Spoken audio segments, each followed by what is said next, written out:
Olá, eu sou a Thalita Martins. Estou aqui com o Daniel Martins nessa aventura, né, amor? Só você para me trazer para frente das Você câmeras. sabe, mesmo, né? Camila, que as pessoas falam assim, e aí, esse podcast, né? Eu falo, olha, esse podcast, ele vai acontecendo. Quando a gente vê gente boa, do bem, que vai falar coisas maravilhosas para as pessoas que querem ouvir, a gente chama. É isso aí. E hoje nós estamos, então, aqui com a Camila. A Camila é esposa, mãe, médica, pediatra, neonatologista, especialista em cuidados com o início da vida, faz acolhimento e também trabalha com aspectos na jornada da espiritualidade, né, Camila? Conta um pouquinho disso pra gente. Então, é algo a mais, né, do que ser médicos, apenas, né, Thalita? Porque a gente entende que o ser humano, ele é mais que corpo. Ele é alma, ele é espírito. E quando eu me deparo com uma mãe, com um bebê nos braços, nesse início da vida, eu vejo quão peculiar esse momento é para que isso se torne uma realidade palpável para ela, que não fique só no campo das ideias. E mãe com criança pequena, né? A gente sabe como é difícil. Às vezes elas ficam só apagando fogueira. O tempo todo sobrevivendo aqueles meses iniciais. Mas quando a gente entende que aquele serzinho que está ali, ele não está te testando, ele não está vendo se você é capaz mesmo de varar uma madrugada, ele não está fazendo isso. Ele só precisa de aconchego, de afeto, de pele a pele. Então, quando a gente muda a ótica e coloca a espiritualidade, a emoção no processo, sentido nisso. fica muito mais leve, né, Thalita? Muito mais leve. E a minha história com a pediatria, ela mudou abruptamente, né, nos últimos anos. Depois a gente pode falar um pouco disso, mas eu era, até 5 anos atrás, uma intensivista de UTI neonatal. E ali dentro, eu dava conta daquele limiar entre vida e morte, que é um limiar muito tênue, né? Dentro da UTI, eu via pacientes que tiveram várias paradas e, de repente, saem. E a gente olha para aquele mistério. Por que esse saiu e esse que entrou com Pacientes algo... recém-nascidos. Recém-nascidos. Esse que entrou com algo tão mais simples, de repente fez uma parada e não voltou. Então, isso já no meu caminho de medicina intensivista já me inquietava. Mas depois que a gente se torna mãe, depois o processo vai mudando, né? Então, eu já não olhava mais aqueles pacientes, esses mistérios, com um olhar científico apenas. E aí a caminhada... E com toda essa vindo, né? bagagem da Camila, ela nos presenteou com esse livro, né, Camila? Esse livro eu ganhei de presente este ano. Esse livro é uma joia. Me ajudou muito. Obrigada pelo carinho. Foi um momento de muito acolhimento e consolo para uma fase que eu vivi. E também, além deste livro, né, que ela escreveu, que é lindo, conta um pouquinho da sua trajetória agora como escritora pra gente. Menina, o bicho da escrita diz que pega, né? Primeiro, esse livro aqui foi algo que, em oração, Jesus me pediu. Eu quero que você escreva a sua história. E eu, num papo de amigo, falei, bom, Jesus, você está de brincadeira comigo, né? Porque eu sou médica, né? Eu sou da ciência, não sou das artes, não sou da literatura. E ele foi me dizendo exatamente o que ele queria que eu escrevesse, tendo em vista o processo da morte de um filho, né? Que eu falo sempre que a gente não tem como medir a dor, qual dor é maior, né? Mas daquelas dores que eu já experimentei, essa é a maior dor, foi a maior dor que eu passei. Então, naquele momento, eu falei, bom, se Jesus está me pedindo, eu tenho um testemunho que pode ajudar outras pessoas, por que não? Se o Senhor me ajudar, me instruir, me direcionar, eu vou escrever. E aí, o livro, como você carinhosamente falou, atingiu muitas pessoas e ajudou muitas pessoas que não estavam passando necessariamente pela morte de um filho, mas que estavam vivendo outros lutos. Sim. Lutos de pais, lutos de esposo, esposa, e pessoas que não estavam vivendo luto nenhum, mas que ficaram curiosas. Que Deus é esse que essa mulher fala? Que água é essa que ela está bebendo? Então, exatamente, o que ela vive, o que ela come, o que ela bebe, que lugares ela frequenta. Como que ela deu conta disso? Que sorriso no rosto é esse? Que paz é essa? Que alegria é essa? Então, muitas pessoas foram por curiosidade para entender essas perguntas. E é claro que aqui é uma gota nesse oceano do amor, que é o amor de Deus, né? Mas depois disso, Deus foi me levando para outros caminhos e até uma palestra em Portugal eu fui chamada a dar. De repente eu me vi num palco internacional falando dessa história, falando de Deus, e aí o convite para escrever outro livro surgiu. E aí surgiu esse convite para coordenar um grupo de mulheres com histórias reais de superação. Não histórias extraordinárias, mas histórias ordinárias. E aí eu tive a graça de convidar a Thalita e ela topar esse desafio, né, Thalita? Sim. E nós estamos prestes a lançar o Transformadas. Exatamente. Vozes que a dor não calou. Porque todo mundo tem uma dor. Todo mundo tem um sofrimento. Todo mundo tem alguma coisinha guardada embaixo do tapete, né, Thalita? Com certeza. Eu vivi isso... não sei se a gente... É que esses dias eu conversando com a Lisiane, que também está escrevendo o livro. A Lisiane também está no livro. E eu falei para ela, né, esses dias não, de alguns tempos para cá, eu vivi uma fragilidade humana que eu jamais havia vivido. Né? Eu passei por um acidente, né, amor? Perdi aquilo que é o mais complicado, que é a consciência, né? A capacidade de lidar com a realidade. Aí eu fiquei grávida, perdi um bebê, depois fiquei grávida, perdi um outro bebê. E aí eu me vi naquele convite seu, aquele dia depois da missa ali, na comunidade Boa Nova, pensando como a gente precisa refletir sobre as situações da nossa vida e como essas situações são boas oportunidades que podem nos ajudar a ajudar outras pessoas. Perfeito. Né? E quando eu li o seu livro, eu me lembro que eu fiquei... nós perdemos o bebê em fevereiro, né? Comecinho de fevereiro. Foi uma sensação muito esquisita, uma sensação de uma impotência, sabe? Porque, assim, tava tudo indo bem, as coisas estavam acontecendo, né? Eu já tava de 9 semanas, eu nunca tinha perdido nenhum outro bebê, as crianças estavam felizes, comemorando, eu já tinha passado a fase do susto, do quarto filho, da quarta cesárea, né? E aí eu falei, não tem mais bebê. E aí eu pensei, tudo aquilo que eu mais queria, eu não posso mais querer, porque não tem mais bebê. O bebê não tá mais aqui, né?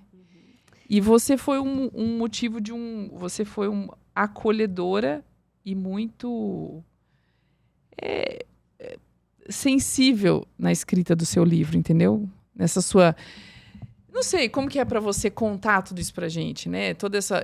A Lisiane fala pra mim, que quando eu li o seu livro, eu falei pra ela assim, Lisiane, eu não consigo imaginar viver a perda de um filho. Se eu já tô sofrendo perdendo um bebê no meu ventre... Que nós não vimos fora da barriga, né? Que nós ficamos assim...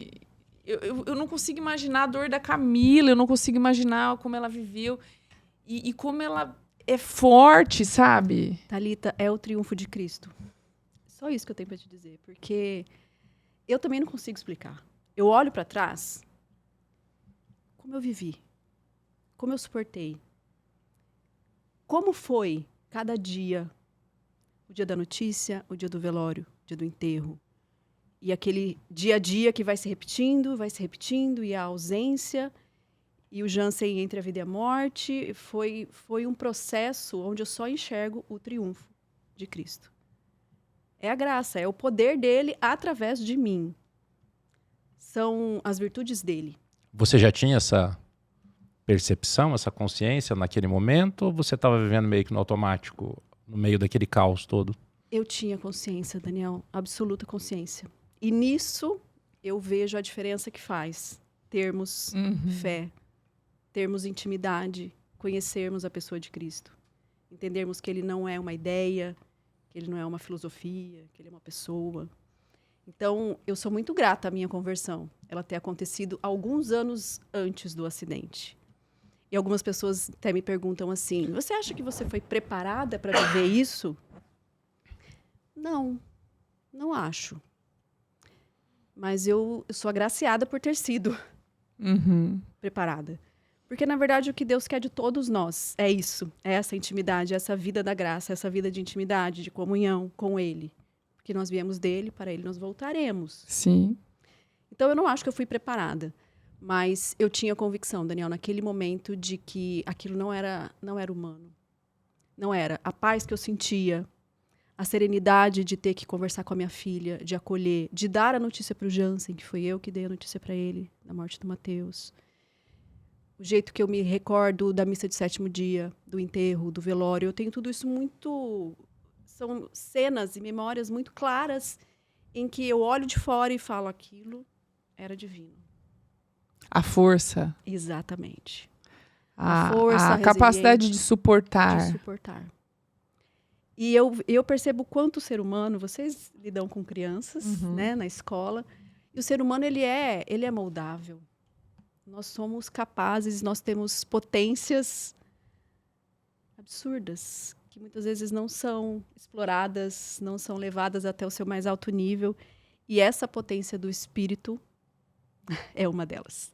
A gente conversa muito sobre isso, né? Sobre as potências da alma, né? Que o quanto no processo educativo as pessoas, por ignorância, eu não estou falando que é por má vontade, né? Muitos pais...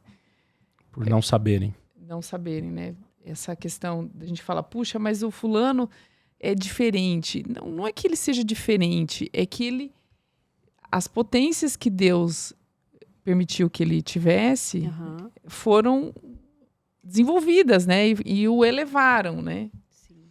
E você, de fato, é uma pessoa que transmite isso pra gente, viu?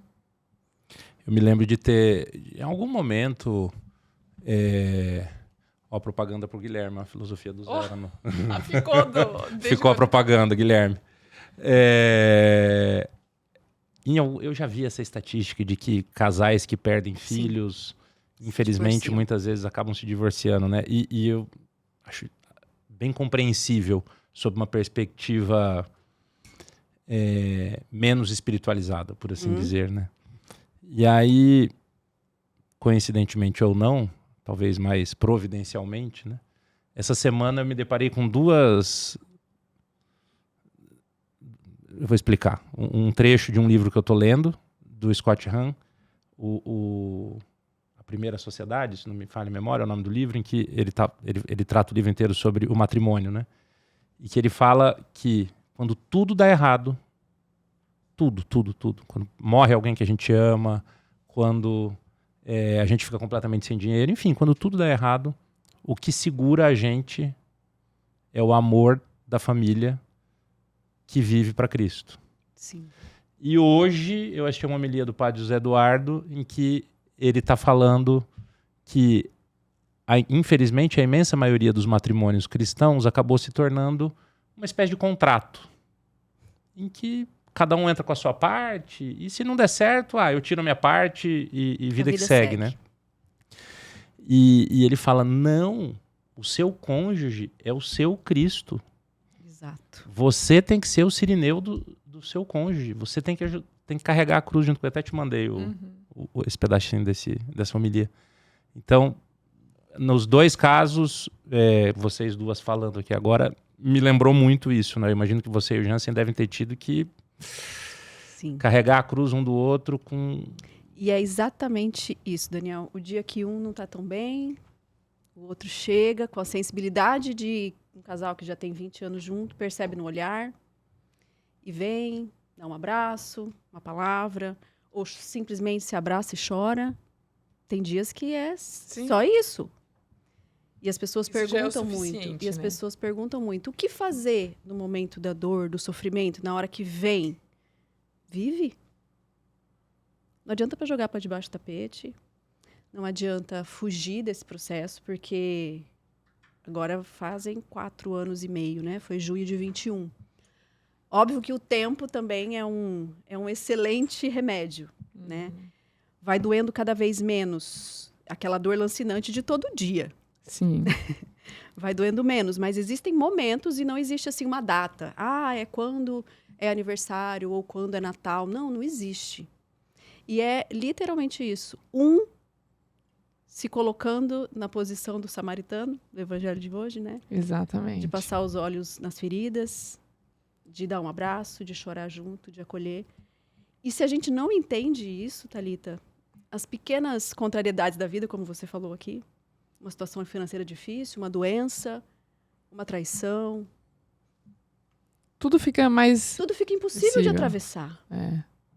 E outro ponto, né, que é muito peculiar, que as pessoas não entendem isso, que o sacramento do matrimônio, ele é um sacramento do serviço. Ninguém se casa para ser feliz. Nós casamos para fazer o outro feliz. E fazendo o outro feliz, consequentemente, a gente acaba sendo feliz. E numa situação de dor tremenda, como a morte de um filho, você não está tendo força nem para você, e você precisa se colocar a serviço do outro. Entende que se não tem uma força sobrenatural te movendo aqui, Sim. humanamente é impossível. E a gente falando do sacramento do matrimônio, é uma graça quem tem essa oportunidade de viver o sacramento do matrimônio. Então, olha. De não viver um mero contrato social. Verdadeiro matrimônio. Verdadeiro, né? Onde a graça é infusa ali naquele relacionamento e já não são 2 apenas, são 3. É homem, mulher e a graça que os une. Então, eu me pergunto, será que se eu não fosse casada, não vivesse o sacramento do matrimônio, com que olhar eu olharia para o Jansen? Que estava dirigindo o carro. Será que eu poderia ter um olhar de culpa, de apontamento? E isso é muito humano, é próprio. A gente Sim. busca respostas. Uhum. Então, é o triunfo de Cristo. A cruz, ela literalmente é o triunfo de Cristo. E isso que você falou faz muito... Isso, né, na minha perda de fevereiro, eu passei por algumas etapas que você fala no livro, né? A revolta, o luto, a A tristeza, barganha, né? a barganha. Na minha parte de revolta, eu sou colérica, né? Eu fiquei muito irritada, muito. E aí um dia o Daniel falou: nada tá bom pra você. Eu conversar com você não tá bom. Eu te fazer um carinho não tá bom. Eu te oferecer uma água não tá bom. Eu só tô tentando te ajudar. Eu só tô tentando melhorar as coisas, né?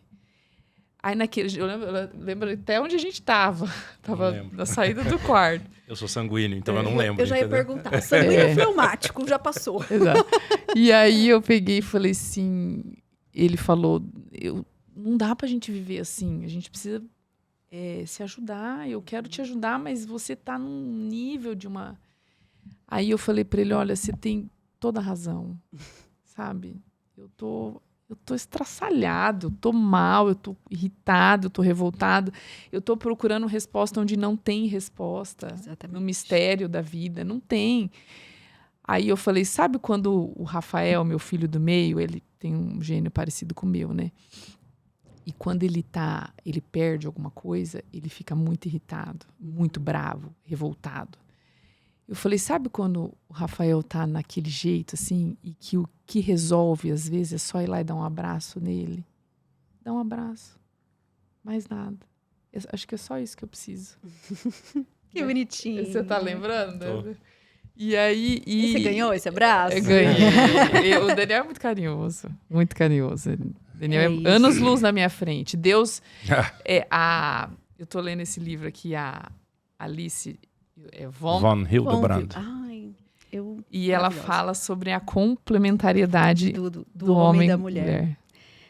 Eu também estou mergulhada nesse assunto. Uhum. Mas nesse momento eu estou lendo A Mulher, Segundo a Natureza e a Graça, da Edith Stein. Stein. Tá ali. Tá aqui, ó. Ali. Mas eu já passei por esse aqui, não por esse livro, mas por alguns trechos. Uhum. Porque, como eu estava falando para você no comecinho, agora eu estou rascunhando um livro para as mães, para as mulheres, né?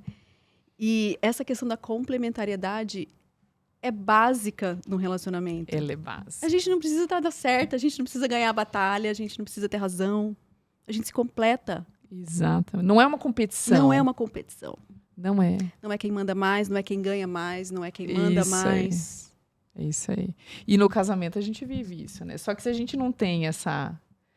Você esses dias me falou, acho que foi o Scott Hahn, não me lembro qual que era, sobre o processo de... Foi o Scott Hahn, né, que se converteu antes da esposa. Da esposa. Né? Ambos evangélicos, né? É. Protestantes, estudiosíssimos, Pastor, né? né? E a paciência que ele teve com essa mulher, lembra? Não foi ele, não é Foi. ele primeiro? Uhum. Fala um pouquinho disso, amor, dessa... Esse livro, acho que ele voltou a ficar super em alta, né? Então tem muita gente lendo ele. É fantástico. Eles escreveram o livro juntos, e o livro é uma espécie de um diálogo entre eles, em que eles contam o processo de conversão dos dois. E teve um momento que foi o fundo do poço, assim, entre aspas, do relacionamento, porque ambos de famílias protestantes, o sonho da vida do pai dela era que ela casasse com um pastor, e deu tudo certo. Já aconteceu tudo, né? E aí, de repente, tudo deu errado. Ele trilha outro caminho. Ele trilha outro caminho, ele se converteu antes, aí ele conta lá, assim, que eles quase se separaram. Mas que ele sempre teve dentro dele que ia dar certo, assim. E deu, né? Nós estamos fazendo alguns cursos com o padre Paulo Ricardo lá em Cuiabá. E aí ele tratou bastante da complementariedade que vocês estão falando, né? E eu achei muito boa uma colocação que ele fez, super em linha com isso que você falou, né? Desse momento que eu não estava lembrando da gente, que eu imagino que vocês devem ter vivido. Inúmeros, né? E são 3 cursos que a gente está fazendo. Um sobre doenças espirituais, um sobre pedagogia cristã, e que é bem focado para quem é da área escolar mesmo. E tem um outro que a gente está fazendo separado. Que é um de homem e um de mulher. Então, eu estou fazendo um curso especial para homens, chama Estovir, e a Thalita está fazendo de mulheres, né? Aí na última aula do curso para homens, mês passado, ele é muito bom, né? E ele falando assim pra gente, ele traz muito dado científico, muita pesquisa em neurociência. E aí ele falando, gente, vocês não têm ideia do que é.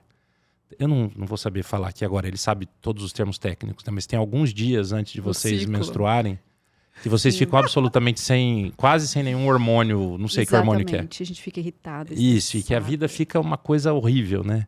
Ele falou, se nós vivêssemos 1% da tormenta que elas vivem da abstinência desse hormônio, que eu não me lembro o nome do hormônio, nós viveríamos uma guerra mundial eterna. O mundo viveria em guerra sempre. Nunca haveria paz no mundo. Tá vendo o que a gente passa, né? E aí ele falou, sabe o que acontece? E sempre com muito embasamento científico. Nós, homens, nós somos voltados para resolver. Então a gente quer resolver o negócio. E voltado para coisas, né? E voltado para coisas. Exatamente. Então, sua mulher chega em casa contando que o chefe dela falou isso, falou aquilo, e que a criança não obedeceu. Que a criança não obedeceu. Ela não quer que você resolva o problema dela, ela quer que você escute. Só ouça. Exatamente. E aí era um auditório com acho que uns 100 homens, entendeu? E o auditório foi da gargalhada com a história da guerra ao silêncio total prestando atenção nessa parte. Porque ninguém ensina isso pra gente. Ninguém ensina. Exatamente. E nunca é tarde, né, Daniel? Olha que coisa maravilhosa. Você na vida adulta, com tanta coisa, né? Tanto trabalho, tanta Acho que ele demanda. vai me compreender melhor agora. Com certeza. Esse curso está sendo demais. Agora nós estamos indo... Eu voltei tão entusiasmado com esse curso. A próxima aula é dia... 13 de dezembro. 13 de dezembro, E eu comecei a convidar os amigos. Nós já estamos indo numa turma, acho que de 25 daqui de Campo Grande para a próxima aula. Uau, vai na demais. Caravana. Caravana de Campo Grande. Vai amigo de Vitória, vai amigo de São Paulo. Porque assim, eu sou assinante do site, eu já fiz e faço muitos cursos ali dentro. E esse ele tá gravando ao vivo, então? Sim, Que incrível! Eu vou soltar inclusive, essa informação Jance, se você quiser ir conosco, eu te mando o link. Ainda tá aberto. Vou soltar essa informação lá em casa. Fala que tem numa galera de Campo Grande. Muito bom, gente. Isso que o Daniel falou, tanto a Alice começa a desenvolver, quanto a Edith Stein traz, que os homens estão ligados a coisas, as questões mais abstratas, e as mulheres, as pessoas ao todo, né? Isso é importante não só para a gente entender o matrimônio, mas entender sobre a educação dos nossos filhos, Sim. a conviver na sociedade e entender quais são as nossas pedras de tropeço, né? Porque como a gente é muito vinculado a pessoas, a mulherada vai entender o que eu tô falando. A gente é mais tendenciosa a falar mal da vida do outro. Calúnia.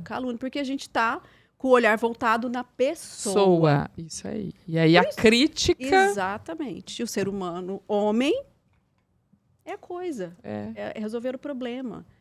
Então, quando a gente entende o nosso lugar, não existe maior ou menor, mais ou menos. Uhum.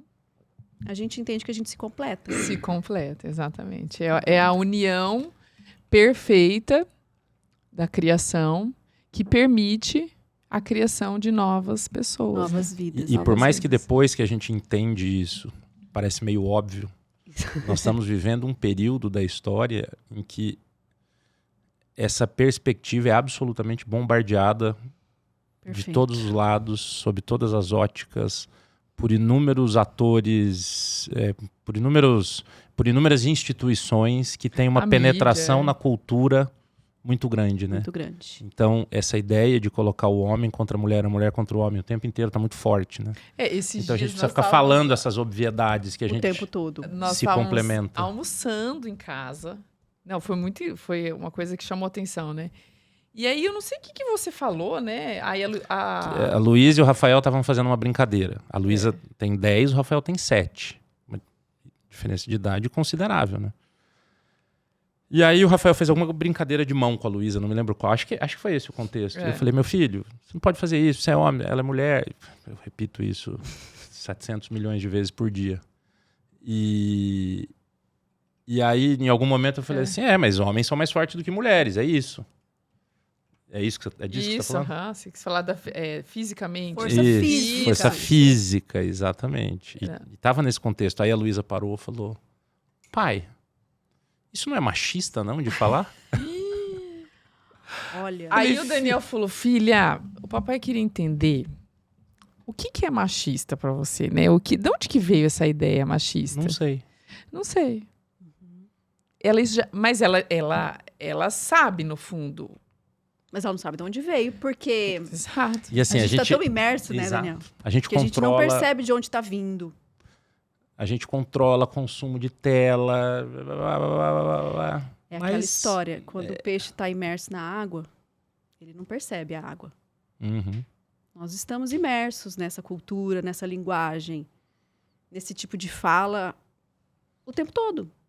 E Exato. a gente, nós adultos, com todo o nosso córtex formado, a gente às vezes não percebe que a gente está caindo numa falácia dessa, que o que a gente está falando e argumentando talvez E às seja... vezes agindo, né? Agindo. É isso Imagina aí. nossas crianças que estão É. ali com o córtex aí da informação, não tem poder de decisão. A minha vontade é falar, guria, para de falar besteira. Não sei. Asneira. Aí eu, Aí ele lembrou do Filha. curso do Padre Paulo Ricardo. me conta, filha. O que é machismo, filha? Ah, pai, não sei. Eu acho que é a mesma coisa que feminismo, né? Eu falei, mas o que é feminismo, então? Enfim, e aí a gente foi conversando. Foi ótimo. No final Foi foi ótimo que ela falou, porque foi uma super oportunidade de nós esclarecermos uma série Exato. de conceitos super importantes. Até nesse sentido, de que é força física, Sim. ao cabo que a mulher tem a força interior, minha filha. A ternura. A ternura, o acolhimento. Você tem umas potências que o teu irmão não tem. Então vão ter comportamentos entre vocês que realmente um vai completar o outro também. Exatamente. Mas é tão óbvio que a gente está precisando dizer que menina é menina e menino é menino, né? A gente sabe aonde esse discurso chega, né? Até a ideologia de gênero. Então, o quão atacado nós estamos sendo. Sim, Famílias, a nossas família, crianças.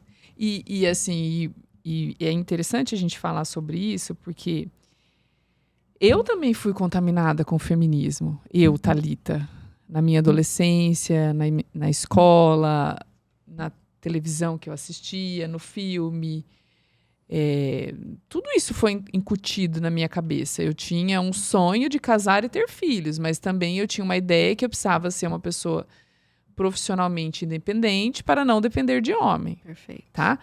E aí demora para as coisas, depois que você casa, para você entender que não é uma competição, que é uma complementariedade e que por vezes, às vezes a gente precisa passar por uma fragilidade necessária quanto mulher para compreender a função do homem dentro da nossa casa e na nossa vida.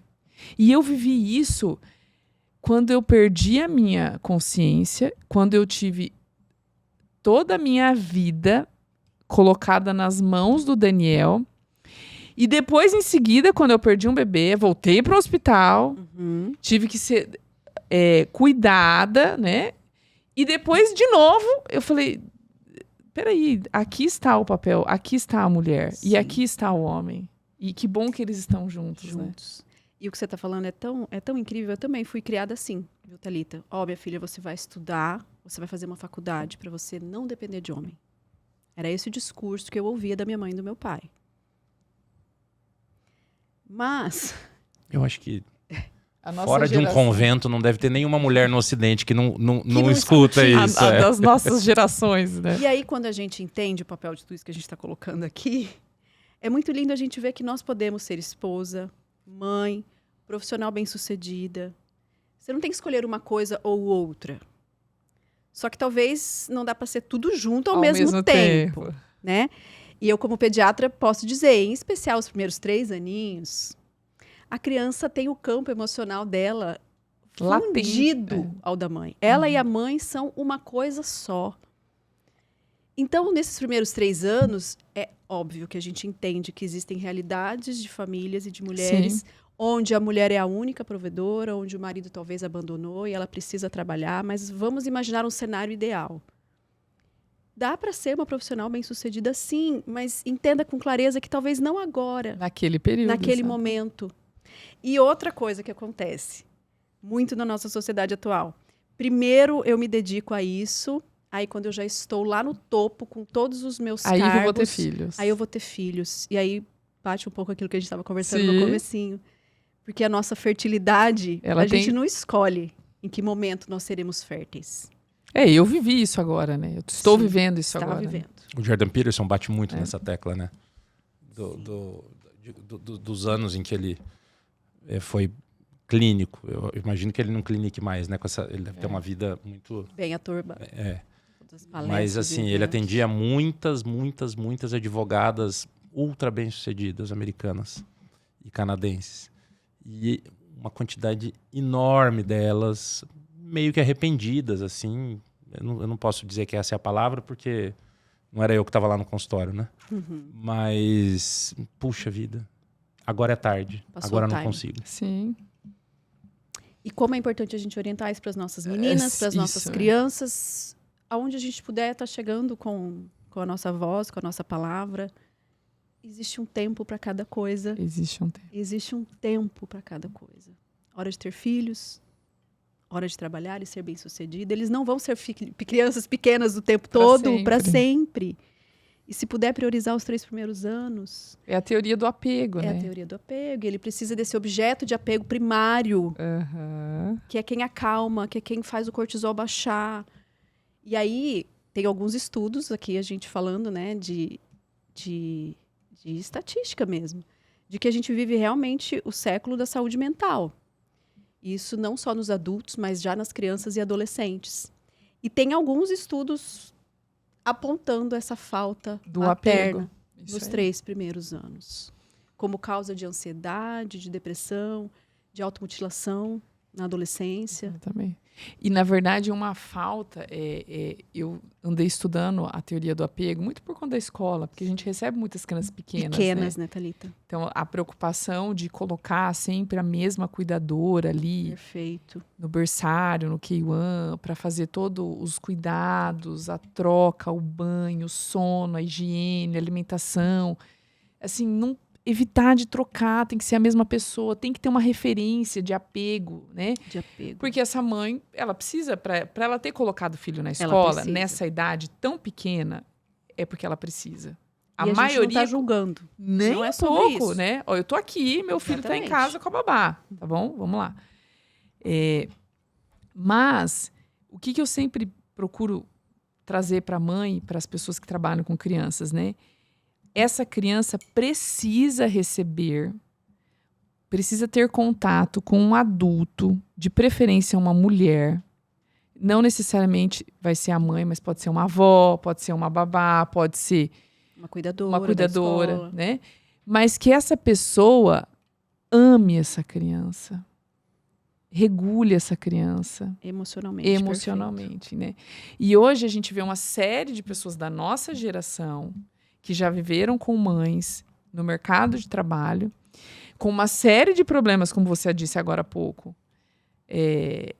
interpessoais, psiquiátricos, e que o próprio autor da teoria do apego, já no início do século XX, já atribuía ao apego desordenado de 0 a 3 anos. 0 a 3 anos. Né? São os primeiros 1000 dias.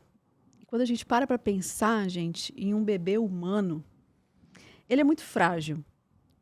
Ele não sobreviveria 48, 72 horas sem um adulto que o alimentasse, que o aquecesse, que lhe trocasse. Quando a gente para pensar num bebezinho bezerrinho, ele sai andando em horas. E Deus fez assim. Sim, para precisar menos. Para né? precisar. Então, se Deus fez um bebê tão frágil, tão dependente da mãe, é porque é para ser assim.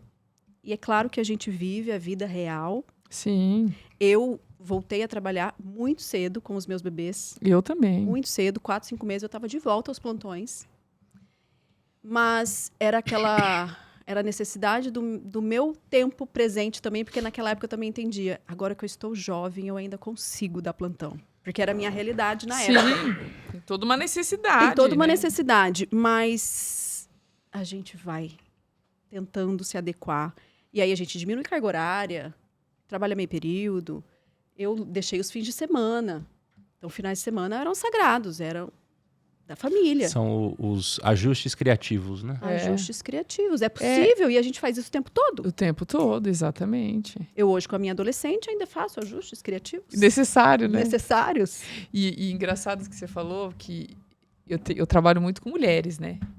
Professoras, assistentes, auxiliares, coordenadoras, orientadoras. E muitas ficam... Eu falo, quando que você vai ter filho? Aí elas falam, mas quando você teve sua primeira filha? Ah, com 29, segundo com 32, e o Tomás 37. Ah, mas então... Não, você não tem tempo, eu falo. Você tem que ter o filho e você se reorganiza por um tempo. Exatamente. Porque não dá para ficar esperando muito, Se né? a gente for esperar o momento ideal.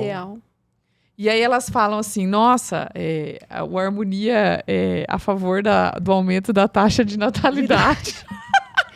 Ao Mas passo, você vai ficar insatisfeito o resto da sua vida se você não conseguir ter um filho. Se você quer ter um filho, você tem que ter. Só que você tem que ter antes. Não adianta você ficar esperando, entendeu? E a natureza é muito perfeita, né? Porque mais jovens nós temos mais energia, mais disposição, Sim. mais joelho para agachar, mais coluna, mais Olha minhas noites mal dormidas. tolerância Agora com as noites parece mal que eu tô com dormidas. dengue. E ao passo que 40 mais, que muitas dessas estatísticas que o Daniel trouxe aí é sobre isso, mulheres dos 40 em diante, parando para olhar e falar, ué, tá faltando alguma coisa na minha vida. E tem uma frase que assim eu trago para mim, sabe, Thalita, que a felicidade ela não é um lugar, um estado, uma condição que a gente atinge, que a gente chega, mas é o modo como a gente vai vivendo. Todas as fases. O modo. Então, eu vou esperar o momento ideal, eu vou esperar, aí eu vou estar feliz ao ponto de agora me doar para uma criança. Isso não existe. Não existe, exatamente. Não existe. O momento ideal é o agora, né? É o agora. É o agora, é a dedicação que eu tenho, é a intenção que eu tenho. Vejam, eu entendo tudo que vocês estão falando e tá correto. Eu acho que só precisa fazer um disclaimerzinho. A abstração do homem. Não, porque Vamos resolver esse problema. É possível que existam moças jovens, né? Que Nos vão ouvindo, né? ouvir vocês Sim. e que talvez admirem o trabalho que vocês fazem e falam, não, mas então, peraí, eu não posso me organizar? Não se trata disso, né? Sim, Claro que toda vida tem um contexto, né? Você está passando por um momento muito difícil na sua vida, tudo bem, espera, calma. O que a gente está falando aqui agora é desse paraíso na Terra para algumas pessoas, que é a profissão perfeita. A casa, o carro, a viagem. A condição Isso, financeira. eu preciso, para eu ter mais um filho, eu tenho que ter o carro de 7 lugares. Ou, enfim, uma série de detalhes que saem do lugar de detalhe e passam a ser Uma necessidade, uma condição. a condição para a tomada de decisão. Sim. Perfeito. Né? Eu acho que é importante contextualizar, Sim, importante. sobretudo para as mulheres jovens que estão ouvindo E ainda passa pela vocês. escolha do parceiro, do pai dessa criança, que entra naquele assunto que a gente conversava no começo. Sim, É complexo mesmo. Super. com certeza. Por isso que não dá pra deixar pra muito velha. Senão depois vai ficando mais difícil, gente. É que a A gente vai ficando mais sistemático. Mais cheio de manias. Nós também vivemos, né? É característico do nosso tempo encarar o namoro na vida jovem como um passatempo divertidinho, gostoso, né? E aí você fica passando tempo com aquela pessoa que não vai ser a pessoa que você vai casar. Exato. Olha, eu posso dizer que eu não fui assim. Porque eu, sabe, Camila? Eu, assim, né? Ainda bem que eu não sou feminista, nunca fui. Porque senão, eu teria pedido ele em casamento. Porque Ficou te eu queria enrolando? casar. Eu queria casar, entendeu? Eu tinha certeza que eu queria casar. Aí a gente Eu precisou, também assim, tinha. né? Eu só falei, vamos esperar só um pouquinho. Aí eu falei, eu não quero esperar mais um pouquinho, eu quero ter filhos. A gente tava numa pendura. Eu falei, mas é assim que as coisas vivem. A gente vai dar certo. Não precisa ter uma casa maravilhosa, um carro maravilhoso. E vira história pra contar depois. Exatamente. Vira E deu- história pra contar. É maravilhoso, olha o que a gente viveu. E eu acho que nós só somos o casal que nós somos hoje por conta da nossa história, por conta Das desse nossas- começo, Das tribulações. dessas tribulações, né? Elas nos forjam, né, Thalita? Elas nos amadurecem. Com certeza. Faz a gente virar gente, E né? continuamos tendo, tá? Sim. As não pessoas existe que vida às vezes perfeita. olham a gente, né? Não sei, vê você, vê a minha vida, fala assim, nossa, mas... Não, gente, tem um monte de problema na minha casa, no meu trabalho, né? A gente tem dias que fala assim, vamos lá. Senhor, qual é a cruz de hoje? Ah, a cruz de hoje é o marido. Então vamos lá. A cruz de hoje é a mulher. É isso A aí. cruz de hoje é a birra do filho. Birra do filho, ou as viroses dos filhos, ou os imprevistos no trabalho, ou um acidente de trânsito, ou alguém que te fecha, alguém que buzina, que te xinga no trânsito. Esses dias eu levei uma situação dessa, assim, do nada, o cara começou a me filmar, assim, Thalita. Olha essa aqui, ó, olha essa daqui. Eu falei, gente, O que tá o acontecendo? que tá acontecendo? No fim, depois eu entendi. Eu tava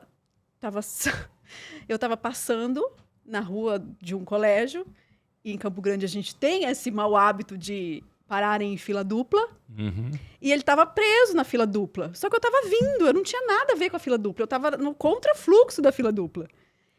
E aí ele falou tantos absurdos, e a Maria Clara tava comigo. Falou, mamãe, você não vai fazer nada? Eu falei, filho, o que que eu vou fazer? Eu vou rezar uma Ave Maria por esse moço.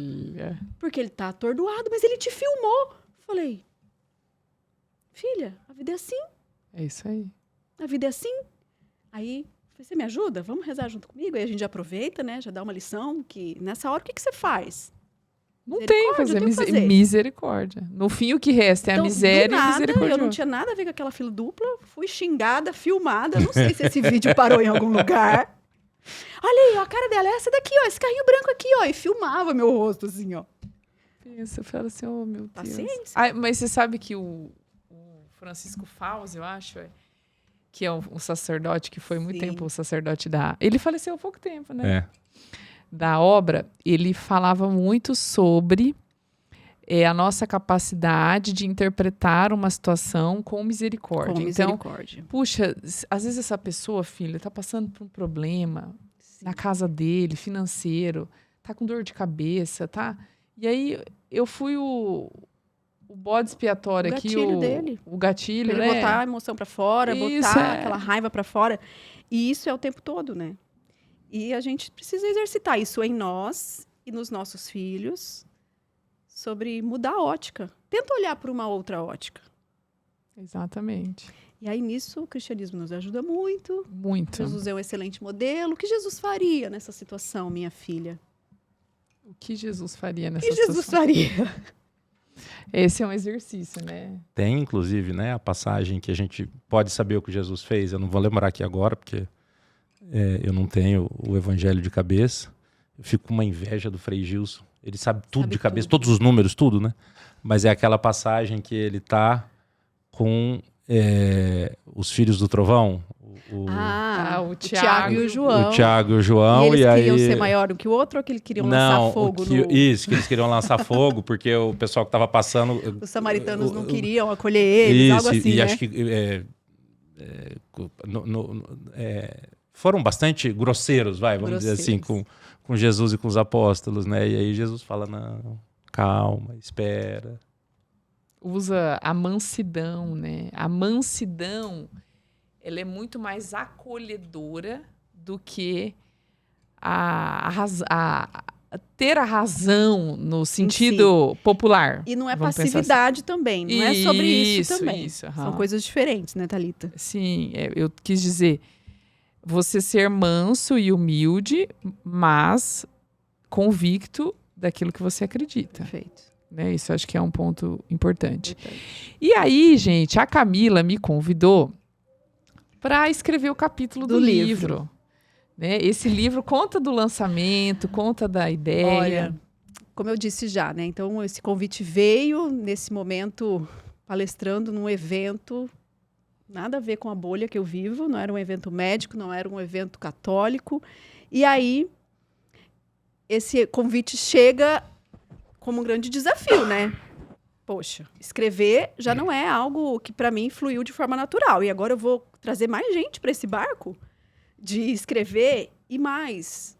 Escrever sobre a própria história. A própria história. Isso mesmo. Não é escrever sobre um assunto que você tem a expertise profissional de escrever. Me diz, Thalita, escreve para mim um capítulo sobre educação de criança. Você faz isso com o pé nas costas, né? Assim como para mim. Explica aí, febre, em 10 linhas. Mas quando a gente lidar com a nossa história, eu falo que é o tesouro que o outro tem. E aí eu me coloquei de joelhos. Jesus, é o seguinte, vai me dando os nomes. O que o senhor quer, né? Vai me dando os nomes que o senhor deseja para essa missão, né? E aí ele foi dando, Thalita, nome por nome, pessoa a pessoa. E aí eu ia encontrando as pessoas. Sim. Como eu te encontrei. Uhum. Preciso falar com você. E o mais lindo de tudo isso é ver o processo de escrita, o quanto ele pode ser transformador para quem vai ler, Sim. quanto ele é transformador para quem escreve, quanto ele é terapêutico para quem senta ali e fala, qual é a minha história, de onde eu vim, como era meu pai, como era minha mãe, quais foram as dificuldades que eu passei na infância ou não passei, como foi o momento do casar, do decidir a profissão, e aí os percalços que a vida adulta nos coloca. Então, eu fui lendo o capítulo de cada uma e eu fui ficando assim, num estado de devoção pela vida humana. E é cada história que você pensa assim, gente, eu não sabia que fulano passou por isso. Por isso que eu digo que é um tesouro. Sim. E trazer tudo isso à tona mexe em feridas que talvez não estejam curadas, atile gatilhos, nossa, eu preciso revisitar esse lugar. Talvez eu preciso voltar para terapia. Ressignificar, né? Exatamente. E aí agora, 13 de novembro, é o nosso lançamento. Vai ser um evento lá em São Paulo, vai ser numa livraria, no Shopping JK. Vai ser um momento lindo, onde essas 20 coautoras... 20 mulheres, né? 20 mulheres. Nada de feminismo, tá, gente? Nada de feminismo. Nada, por favor, né? Acho que essas Nada. alturas do podcast já estaria claro para todo mundo. Então, são histórias, como eu te disse, histórias reais. Sim. Enfrentamentos reais. Ali vai ter história de infertilidade, de mulheres que não conseguiram gerar. Tem histórias de mulheres que se depararam com a ansiedade, a depressão e a tentativa de suicídio. Tem histórias de mulheres que viveram o adultério. Tem história de mulheres que sonharam a maternidade de um jeito, como num conto de fadas, e quando os filhos chegaram com as suas peculiaridades, com as suas características, entraram numa baita de uma crise, porque ser mãe é isso? E tem histórias inspiradoras e que nos fazem refletir muito sobre o que a gente está fazendo nessa terra. No fim das contas. Qual é a minha missão? Qual é a minha missão? Por quê tudo isso? Por que, Camila, o Matheus partiu com 7 anos? Por que, Thalita, devolver 3 bebês tão seguidinho assim? O que Deus está querendo disso, né? O que Deus está querendo disso? Uma resposta eu tenho, em absoluta certeza. Quer me unir mais a Ele. Quer me santificar mais. Quer fortalecer minhas virtudes. E eu posso escolher olhar por essa ótica e buscar esse caminho. Ou eu posso escolher me revoltar, me fechar no mundo, né, da depressão e do vitimismo, ou seguir em frente. Sombrio. E quantos mundos sombrios, né? A gente já falou aqui, né? Talvez de pessoas que estão vivendo um momento sombrio no casamento, no trabalho, nessa indecisão de ter filho ou não ter filho, ou vivendo o luto, a doença. A vida, ela é assim. Ela é assim. Você falando isso sobre a construção de narrativas, me lembrou demais o último curso que nós tivemos com o Padre Paulo Ricardo, que ele faz exatamente essa construção entre as experiências vivas que nós tivemos, as experiências interpessoais, as memórias biográficas que isso resultou em cada um de nós, que são essas memórias explícitas que são formadas por meio de circunstâncias vividas na nossa infância, na nossa adolescência, na fase adulta, no casamento, com filhos, sem filhos, e aí vai. E aí ele fala sobre a importância desse gerenciamento dessas emoções, desses sentimentos, dessas memórias que vão sendo incutidas e o quanto isso pode permitir que as pessoas criem narrativas significativas e que sejam narrativas com um significado voltado para uma missão. Perfeito. Então, E que, inclusive, elas curam, né? E o quanto isso é Curativo. E aí ele trouxe o exemplo do Joaquim Nabuco, né? Contando, ele escreveu um trecho, acho que ele escreveu um livro, era um livro dele, né? A biografia dele. Sim. Acho que Ele tem aqui. viveu no período da escravidão. Tava terminando a escravidão, né, amor? E o pai e a mãe levou ele para o interior para morar na fazenda com a madrinha. Então, já tem uma história. Vamos lá. Dono Ele foi de abandonado. mãe. Exato. Ele foi morar com a madrinha. A madrinha era uma pessoa que tinha uma condição física muito debilitada, mas que era uma pessoa de um coração extraordinário. E tratava os serviçais, os escravos, de uma forma muito carinhosa. E ele cresceu nesse ambiente com essa madrinha muito carinhosa, caridosa, misericordiosa, que foi forjando ele. Mas É a longe, autobiografia dele, chama Minha Formação. isso, longe do pai e da mãe. Abandonado. E ele perdeu a madrinha com 14, 15 anos de idade. E aí, nisso, ele tem que voltar para a cidade para morar com o pai. E ele volta com uma história. A forma como ele conta tudo isso é de uma sabedoria e um carinho com tudo que ele viveu com relação à família dele, a madrinha, o período da escravidão, o que ele lutou pela libertação dos escravos, né? E aí o padre... E depois ele volta. Isso! Depois de uns 20 anos, ele volta para essa fazenda na Bahia. E a fazenda está abandonada.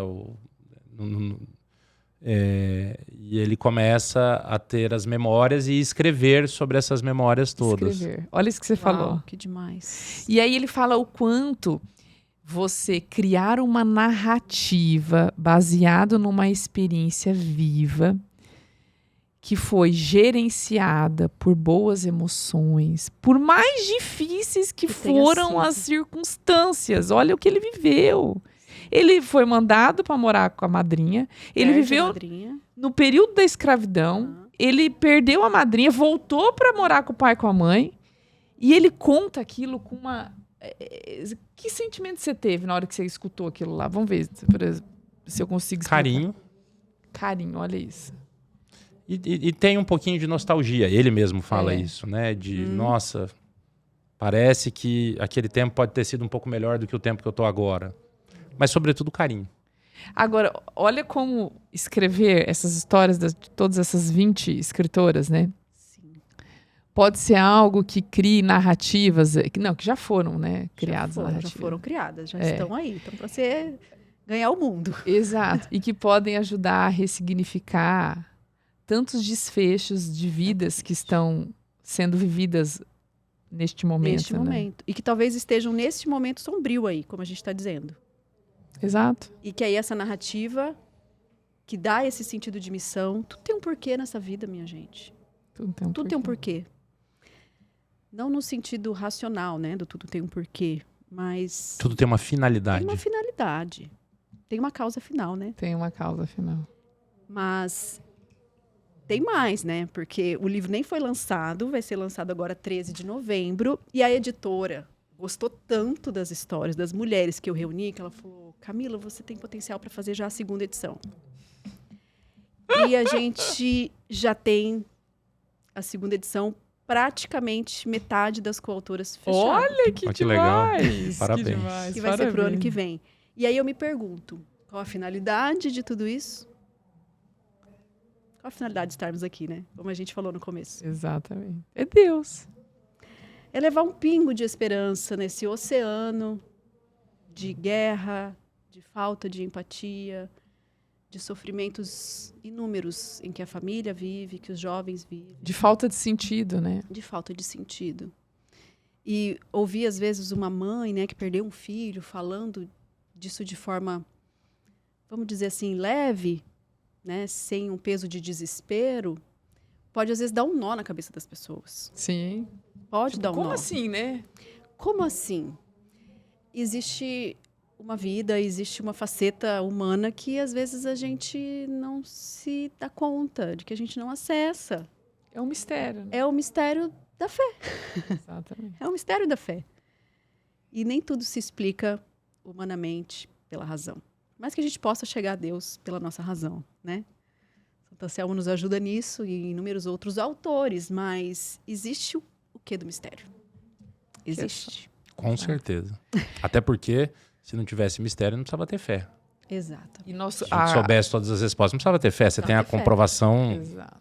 Porque a definição de fé é isso, é acreditar em algo que você não vê, que você não explica, que você simplesmente acredita. É adesão pela verdade, né? Adesão da razão Não pela verdade. E é Ontem, uma né, livre nós- adesão, né? Isso É que é uma mais livre- incrível. É Sim. livre. Porque se não fosse livre, não seria por amor, né? Às vezes eu me pego pensando assim: ah, Deus, larga a mão desse negócio de liberdade.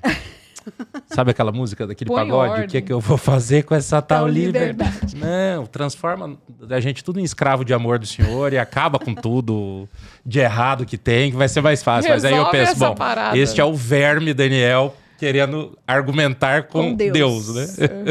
Vocês assistiram ou estão assistindo The Chosen? Sim, paramos agora um pouco. Depois Quinta que eu- temporada traz Judas querendo fazer do Exatamente. jeito dele, Aham. né? Mas, Senhor, Como assim? é o momento de você se declarar o Messias, o rei. Vai, faz seu nome. Esse é o momento. Se você me trouxe até aqui, talvez esse seja o meu papel, Jesus, de te dizer como você deve fazer. E eu olhando Judas assim, falando, gente, todos nós estamos em Judas. Aham. Todos nós estamos em Judas. Eu tenho a solução, imagina. Acaba com essa liberdade, Senhor. Mas sabe, Daniel, que a dor nos faz escravos de amor? Essa fragilidade que você viveu te fez escrava de amor dele. Com certeza. Essa vulnerabilidade, onde você se olha e se vê numa situação onde é só ele. E o meu luto, a minha experiência de ver o meu marido naquela debilidade, de ver a minha vida e a minha família por um fio e de ser carregada no colo, de ser restaurada, de ser amada, de ser consolada, cuidada, me faz uma escrava de amor dele. É por isso que eu estou aqui hoje. É isso No mesmo. caso, eu estou aqui hoje E por você- isso, porque e eu vo- sou uma escrava de amor dele. E você perguntou para nós nos bastidores, né? Isso daqui é um negócio? Isso daqui, Descanso. isso daqui não é um negócio, né? Pelo contrário, isso daqui é um momento que a gente procura trazer pessoas como você, sabe, Camila? E entre outras que já estiveram aqui conosco, que pode vir a levar uma mensagem verdadeira para mais e mais pessoas que não teriam oportunidade, né, de escutá-la, a sua vida, a sua experiência, o seu apostolado, a Camila esposa, mãe, médica, amiga, escritora, é isso. Se nós pudermos, se nós tivermos 5 visualizações, 10 visualizações, mas as pessoas que tiverem... Tivemos uma. Exato, E esses dias nessa eu... uma transforme algo nesse coração. Esses nessa dias eu vida. fiz uma formação de pais.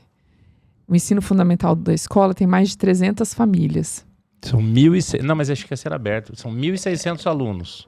Sabe quantas famílias foram? Ai, me conta. Uma família. Foi aula particular. É lancinante receber essa notícia. Sabe aquela música assim, ó? Não, mas sempre vão Não, sempre algumas vai, mas dezenas. sempre vai 40, Isso. 30, 50. Era um dia de chuva, era Nada, um o dia dia de frio. tava lindo, tava maravilhoso. Sabe Mas a aquela... gente tinha feito uma reunião de paz na semana anterior, eu acho, pro mesmo Sabe a segmento. ladainha da humildade? Do temor de ser humilhado, escarnecido, livra-me, Senhor. É isso. E uma vez, eu me lembro, quando nós estávamos num período de transição, né, da nossa conversão e sobre os princípios, né, os caminhos da escola, eu falei pro Daniel que eu queria muito montar uma escola católica, né? Aí o Daniel falou, amor, não tem como você sair da escola. O Harmonia hoje é a minha mãe, eu, o Thiago e você. Não tem como, né? E eu cheguei no Rio de Janeiro, fui conversar com um professor que eu tenho maravilhoso, o João Malheiro, e contei tudo para ele. Ele falou, sabe qual que é o seu problema, Thalita? Vaidade. Você precisa se humilhar. Uau. Você precisa construir do zero.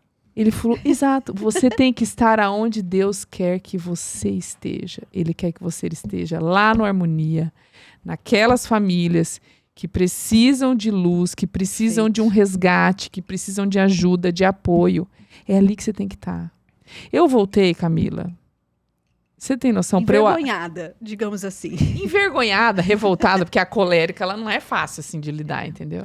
E foi uma Isso foi cacetada, 2021. Né? Nós estamos em 2025. Olha a quantidade de pessoas que hoje a gente consegue ajudar com essa conversa que a gente teve, sabe? Com Sim. isso. E nosso tempo acabou. Então eu queria que você deixasse uma mensagem pra gente. Gente, passou muito rápido. Muito Muito rápido. Bom, a mensagem, eu falo muito com as mães, com as mulheres, que vocês amem, curtam, vivam a maternidade de vocês.